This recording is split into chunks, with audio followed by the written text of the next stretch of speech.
Perkenalkan, nama saya Intan Bambang dengan NBI 11190235. Video ini merupakan video mengenai potensi wisata yang ada di Indonesia, terlebih khususnya Lawang Sewu di Semarang.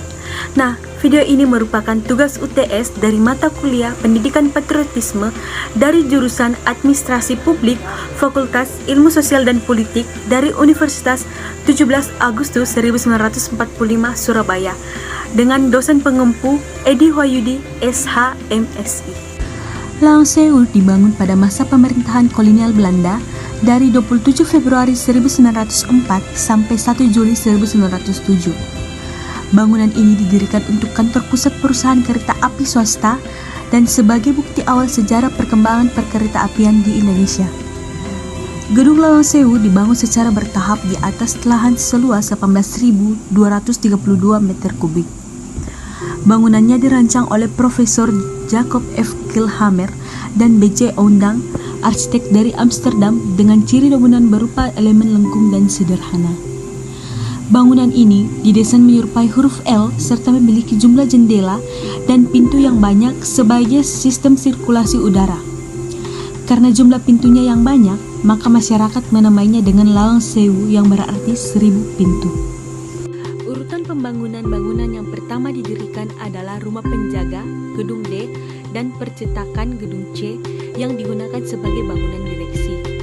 Pembangunan bangunan utama, Gedung A, masih harus menunggu perbaikan tanah dan mengganti dengan lapisan pasir vulkanis.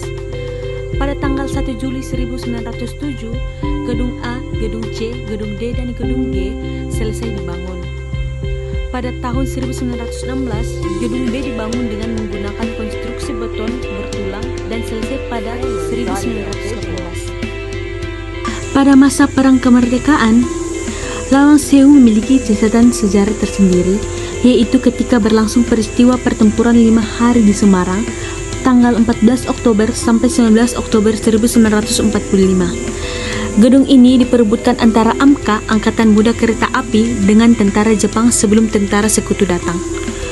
Pada tahun 1942 sampai 1945, Lawang Sewu diambil alih oleh Jepang dan digunakan sebagai kantor Yoku Sokyoku, Jawatan Transportasi Jepang.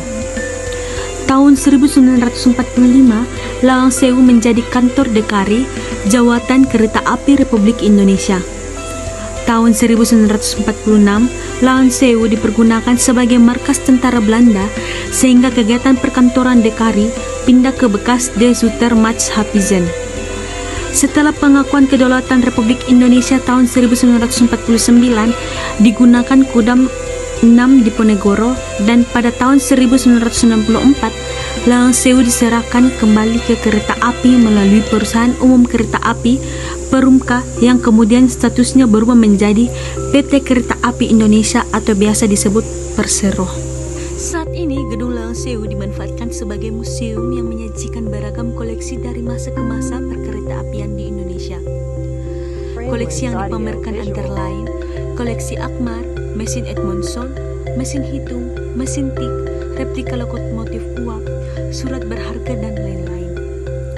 Lawang Sewu menyajikan proses pemugaran Gedung Lawang Sewu yang terdiri dari foto, video, dan material restorasi. Mendekati pintu keluar, terdapat perpustakaan berisikan buku-buku tentang kereta api. Selain menjadi tempat wisata sejarah, Gedung Lawang Sewu juga dapat disewa untuk kegiatan pameran, ruang pertemuan, pemotretan, syuting, pesta pernikahan, festival, basar, pentas seni, warkop, dan masih banyak lagi. Demikian video ini mengenai Lawang Sewu. Terima kasih.